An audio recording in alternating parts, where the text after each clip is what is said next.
This video is on word problems of fractions.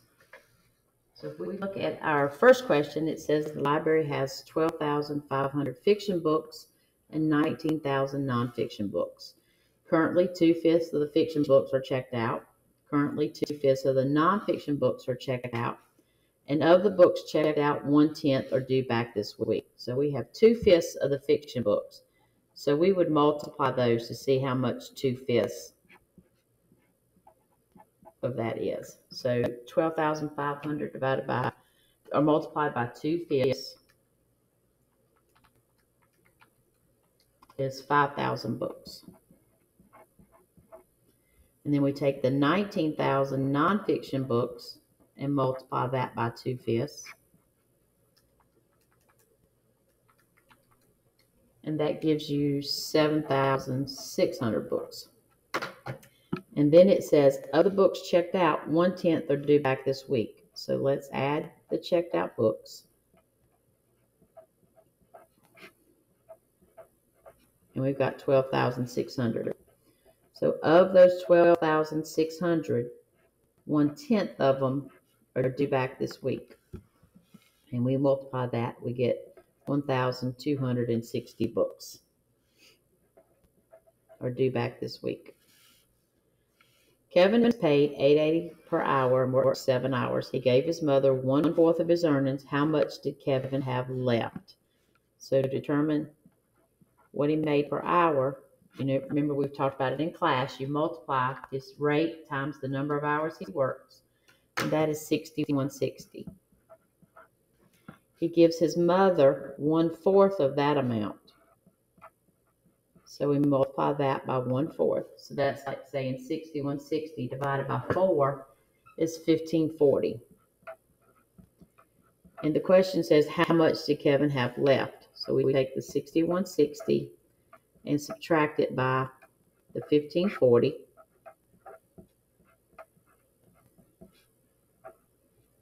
And we get 4620. That's how much he has left. All right. Craig earns the same amount of money each month. His telephone bill is 1/20th of his monthly earnings, and he pays a total of $720 each year for his telephone service. How much money does Craig earn each month? We know that X is going to be his monthly earnings. So it's his monthly money that he makes, and there's 12 months in a year. So 1/20th, and it even says this, 1/20th of his monthly earnings. So he's 12 months and what he makes per month. And he pays a total of $720 each year for his telephone service. All right, so we know that if things are in parentheses, it means to multiply them. And if you multiply 12 by 1/20th, you get 0.6x. That's what's left over. It's 720. It's a one-step equation. We want x by itself, so we divide by 0.6. And then x equals $1,200. Number 4, 4 friends each flipped a coin different number of times. Alice got heads 75% of the time. Mary got heads 8 out of 10. Sarah got heads 17 out of 20. And Ellen got heads 3/5 of the time. Who had the greatest percentage of heads? So Alice had 75%. You can do 8 divided by 10. And that gives you 80%. 17 divided by 20 gives you 85, I believe. Gives you 85%. And then 3 divided by 5 gives you 60%. So who had the most? It would be C, Sarah. She had the greatest percentage. So just divide. All right. Our next page. A state representative took several random surveys of adults to find which place they visited most frequently. The average of all of the surveys is shown in this table. All right. Based on the table, which conclusion may be made? 50%. On average, 50% of the adults visited the zoo most frequently. On average, 17% of the adults visited the park most frequently. C, on average, 2 out of 25 adults visit the aquarium most frequently, or D, on average, 2 out of 10 adults visit the museum most frequently.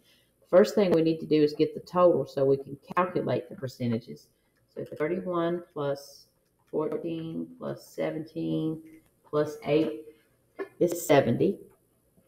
And let's go ahead and calculate these percentages. 31 out of 70, 14 out of 70, 17 out of 70, and 8 out of 70. And we're just to divide these and multiply by 100. That'll give us a percent. So for the zoo is 44%. 14 divided by 70 is 20%. All right, these two are asking like fractions. So 17 out of 70, that's as low as it'll go. So that's 17 out of 70 for the park. We need a percentage of that one. So 17 divided by 70 is 24%.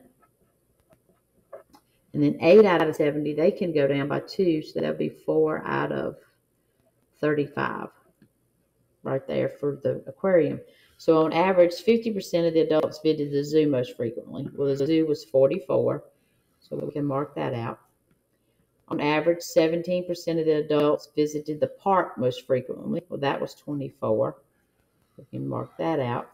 On average, 2 out of 5 adults visit the aquarium. Well, that's 4 out of 35. On average, 2 out of 10 adults visited the museum. The museum was 14 out of 70. And if we divide that by 7, we get 2 over 10, which is also 1/5. And 2 out of 10 is what we're looking for. So the answer there is D. Number 6, Mr. Adams had 24 guests at his party. Each guest brought one item. 1/3 of the guests brought drinks. So that's 24 times 1/3. And that is 8. 1/4 of the guests brought desserts. 24 times 1/4 is 6. The rest of the guests brought chips. How many guests brought chips? 8 plus 6 is 14. 24 minus 14 equals 10. So 10 guests bought chips. All right. Anna saved $20 in a jar each month for 2.5 years. She spent 75%, that's an extra 2, 75% of her savings on a computer. How much did Anna have left in the jar? So $20 a month. There's 1 year is 12 months. So it would be 12, 12, and then a half a year would be 6. So that's 24. That would be 30 months. So we would take 30 and multiply that by 20, and we get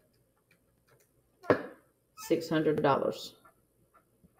Right, of that $600, she spent 75%.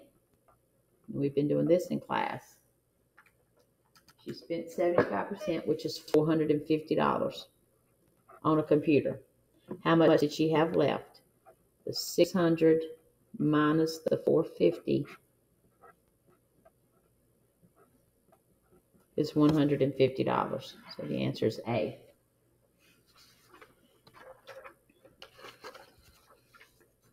Number 8, Mr. Jones spent $156 to attend a college football game. 20% of his cost was for the parking pass. So $156 times the 20% for the parking pass was $31.20. He spent the remainder of the money on 2 tickets for the game. What was the price per ticket? So we take the $156 and subtract the $31.20. 5, 10. Oh, that's 0. That would be 10. So that would be 8, 4, 2, 124.80. And when you divide that by 2, you get 6, 2, 62.40. So the answer is C.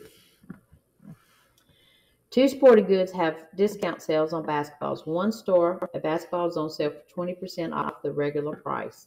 So we say $24.95 times the 1 minus the 0.20, and that gives us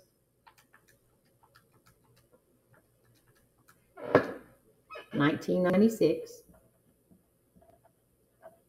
All right, and another store sold the same kind of basketball that's on sale for 25% off the regular price of $25.80. That's 1 minus 0.25. That gives us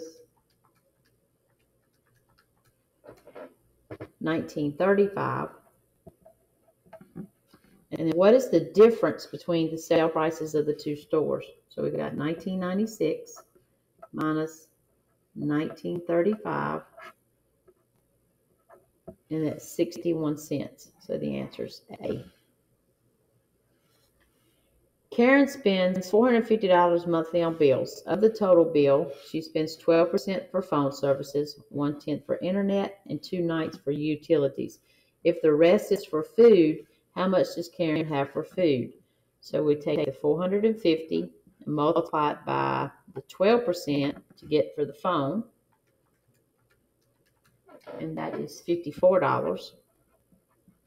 We take the $450 and multiply it by the 1/10 for the internet service. That's $45. We take the 450 and multiply it by 2/9, and that gives you $100. All right, it says the rest is left for food, so we need to add these up. That's $199. So if we take the 450 and subtract the 199 to see what's left, we get $251. So the answer is C.